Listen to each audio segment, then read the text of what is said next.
superstar pianist Lang Lang gave his first public recital when he was 5. At 13, he played at the Beijing Concert Hall, and at 17, he moved onto the global stage, playing with the Chicago Symphony Orchestra.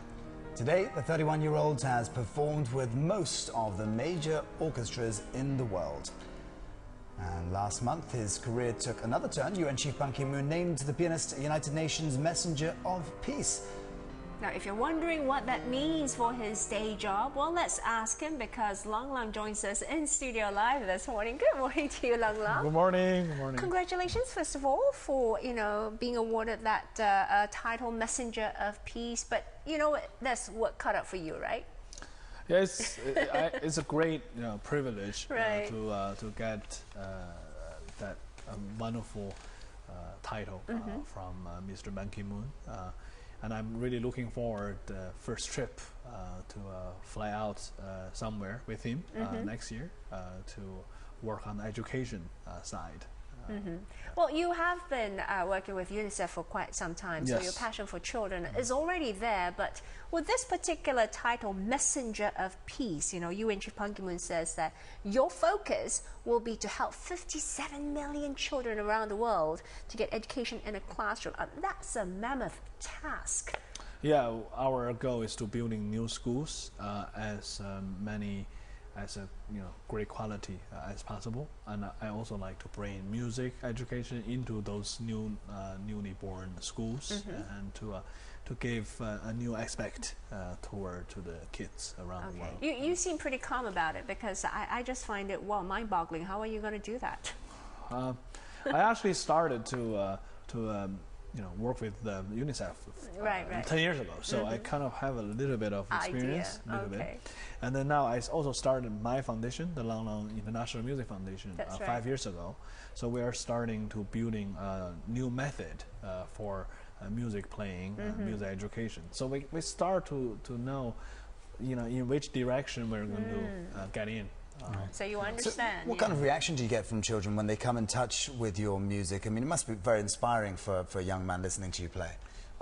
I still remember my first field trip to Africa, and we went to a village in Zanzibar, which they never seen an instrument before.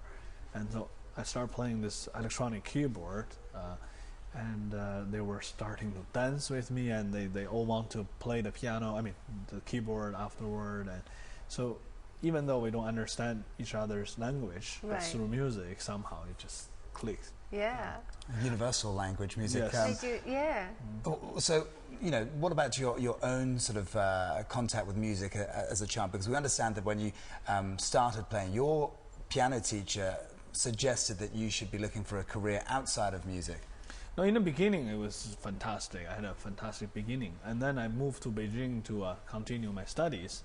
And then unfortunately, I met a teacher who thought that I have no talent, and she said to me, you should quit and do something else. Don't have this wild musical train. So that kind of very depressed for me to no, hear. Why would your teacher say something like that? Thankfully you didn't. Thankfully you didn't. Yeah. Right. And your teacher actually now attends your performances, right? What does your teacher say now?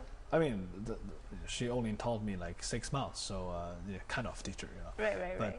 But fortunately, I also have a good teachers, and I have always very lucky to have a great mentor, because you must have somebody who will lead you, into the right direction. Because in basically learning music is always one-to-one. Correct. So it's very personal. And you really need some teacher who really understand what you are thinking about and whether this way will work with you or not. Right. And when you face a teacher who doesn't understand who you are and who doesn't know how to lead you, then it will be a disaster. So I think for the parents, when your kid starting to play music, you really need to make sure that the teacher's relationship and with the children, they need to be perfect match. Right. Bit of a connection. Yeah. Maybe that's why I couldn't progress further. Yeah. I didn't like my piano teacher. Okay. You have to practice as well, Suzanne. Yes, practice as Let's well. not blame everything on the teachers. Right, my personal laziness. But let's talk about music for you personally. I mean, for us, as we look at it, you're talented, and music has obviously helped you connect with people around the world, you know, brought you to places around the world you probably never dreamed of, and, you know, it's really taken you, you know, to amazing journey. But, but for you personally, what has music done for you at a level that, you know? For me, if I don't play piano, or you know, if I don't hear music, I feel something is wrong. So I kind of got addicted. It's a little weird, and especially when I'm having a little downtime on the beach for more than 3 days, which very rarely happens. But like during the third day's morning, I kind of freaked out because I need to play something. You know, it's just unfortunately, but it's so true that I need music to you know, to have a kind of good feelings. Well, you have just flown down from Beijing, and you said you were going back to Beijing tomorrow. Presumably, you need to warm up the fingers in the morning for the cool weather there. Tell us what sort of projects you're working on at the moment. Yeah, so I actually just released this recording, the Prokofiev's Third Piano Concerto with Berlin Philharmonic. And this week I'm playing with Singapore Symphony the same piece. I'm actually on my way to do a big China tour, which going to start next week in Shanghai, and then throughout 12 cities in China. And in between, I will be in Germany for the Germans' New Year's concert with Berlin Philharmonic. So it's going to be a pretty crazy. All I can say is stay healthy. You know, just zipping in and out of cold weather can do funny things to your system. I know. So maybe I will call you up to play the piano for me in the concert in Beijing, probably. But you know, when we attend your performance, it's not just to listen; it's to watch you as well, because it's pretty amazing to watch you do your thing on the piano. The emotions that you go through, the passion that we see through your, you know, your gestures or your facial expression or the way you move on the piano. What exactly goes in your mind? It's almost like a multimedia screen.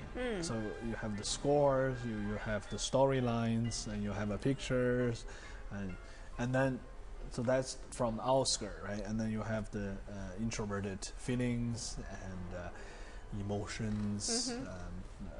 So it's a really, you know, if you only think about the music score, or if you only think about the emotions, it's not going to work. You need to be what do you call a music world around it.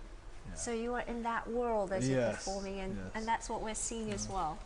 Trying to go into that world of yours. Well, thank you so much, Lang Lang, for coming in this morning. It's great to see you again. Concert pianist Lang Lang with us in studio. He will be performing at a recital tomorrow, November 30th, at the Esplanade Concert Hall. Tickets are available through sistik.com.sg. And on that note, we're done for today. Friday, 29th of November. We'll be back Monday bright and early.